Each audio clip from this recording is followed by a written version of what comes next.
Pokemon, Pokemon, Pokemon. First seen as a passing trend in the vein of Pogs or Frosted Tips, Pokemon has grown into one of the biggest generation-spanning franchises in history. With a long-running cartoon series, dozens of games, trading cards, and enough merchandise to drown in, Pokemon is a name common to people across the globe. Now, unless you've been living under a rock, you're probably aware of the recent launch of the newest game in the series, Pokémon Go, created by Niantic, the minds behind Ingress. Now, I've never played Ingress, but I've heard that it's a lot like Pokémon Go. In fact, it uses the exact same maps. If you look at the map on Ingress's website, you can actually use it to find the locations of important places in Pokémon Go. But I digress. The reason you're probably here is to find out for yourself, should I play Pokémon Go? Well, you're in luck, partner, because that's the exact question we're going to answer. Welcome to Pros and Cons. To directly and shamelessly quote Wikipedia, Pokémon Go is an augmented reality game developed by Niantic for iOS and Android devices. The game allows players to capture, battle, train, and trade virtual Pokémon who appear throughout the real world. So, essentially, you walk around and catch Pokémon in real life.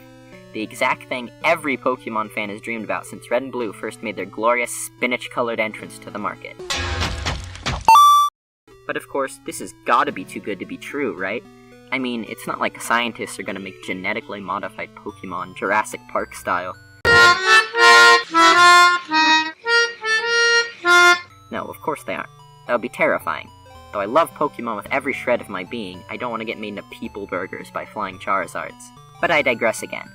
Pokemon Go works via the use of augmented reality, slapping computer-generated Pokemon into real-life scenes. Not really real Pokemon, but enough to make just about any fan of the series wet themselves with excitement. You play the game by walking around, encountering Pokemon, and chucking Pokeballs at them frantically until either you catch them or they run away. The game feels much more reminiscent of the Safari Zone than it does of standard Pokemon gameplay. I was expecting to have some on-the-fly AR Pokemon battles, and to be honest, chucking Pokeballs at a target gets a bit boring.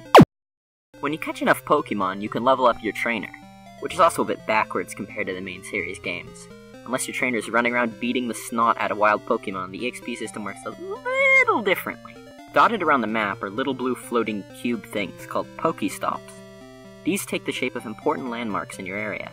When you're close enough to them, you can use them to refill your Pokeballs, get eggs, and other cool items.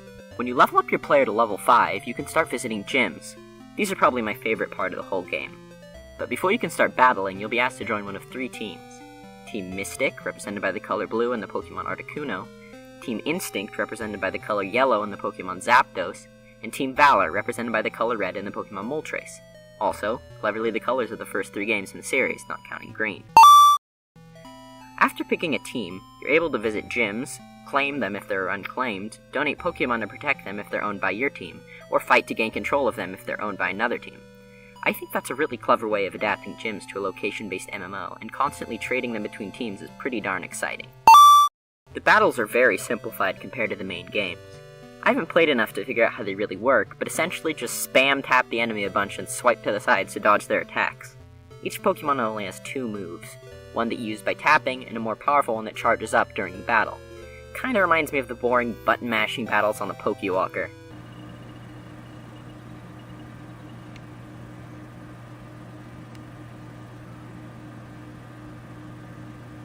Not that amusing. All in all, the game is really cool if you live in the city, but if you live out in the middle of nowhere like me, well... That's my only major qualm with the game. There's nothing to do in rural areas. You'd figure Niantic would do something like increase the amount of Pokemon that spawn, since less people generally equals more wild animals, but instead it's the same if not less than populated areas. So now you have less Pokeballs and eggs, which you get from Pokestops, less gyms to challenge, and less Pokemon. Real neat.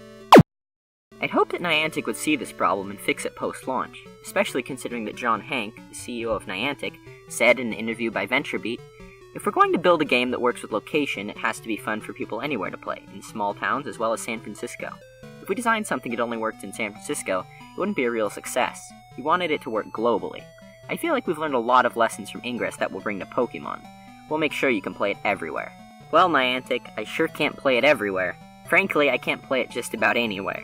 The only real way for me to encounter Pokemon or Pokestops is to drive 5 miles in a town, which doesn't really fit with the gameplay envisioned, aka Pokemon Go, get off your lazy butts and take a walk. So for my final score, I give it a -2 if you live in the woods, or a +1 if you live in the city.